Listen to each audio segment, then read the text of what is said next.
মনের জোরে দিল্লি যাত্রা দিনহাটার প্রত্যন্ত গ্রামের ছাত্রী গীতা দেবীর। ২৬শে জানুয়ারি প্রজাতন্ত্র দিবসের কুচকাওয়াজে যোগ দেবে সে।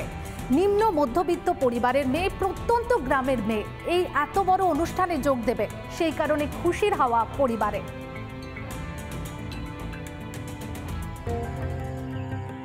প্রত্যন্ত গ্রামে বাড়ি, তবে মনের জোর, ইচ্ছা শক্তি আর একাগ্রতা থাকলে দূরে নয় দিল্লিও। তারই জ্বলন্ত উদাহরণ দিনহাটার খারুভাজ গ্রামের গীতা দেবী রায়। কোচবিহার কলেজের NSS ইউনিটের এই ছাত্রী এবারে অংশ নেবেন দিল্লিতে প্রজাতন্ত্র দিবসের কুচকাওয়াজে। আমি প্রথমে ইউনিভার্সিটি লেভেলে একটা কম্পিটিশন ছিল, যেটা প্যারেড এবং কালচারাল দুটোই দেখেছিল। এখান থেকে সিলেক্ট হয়ে ওড়িশাতে 10 দিনের ক্যাম্প ছিল, সেখানেও প্যারেড এবং কালচারাল দুটো সাইডই কম্পিটিশন হয়েছে।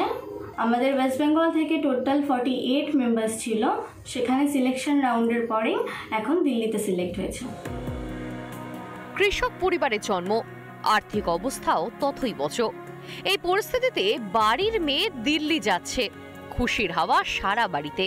আমি তো সেটা ভাষায় প্রকাশ করতে পারবো না, এতটা খুশি। ওর ছোটোবেলার স্বপ্ন ছিল যে আর কি এই সমস্ত করবে, তো যাক, আজকে সবার সহযোগিতায়, টিচারদের সহযোগিতায়ও যেতে পারছে।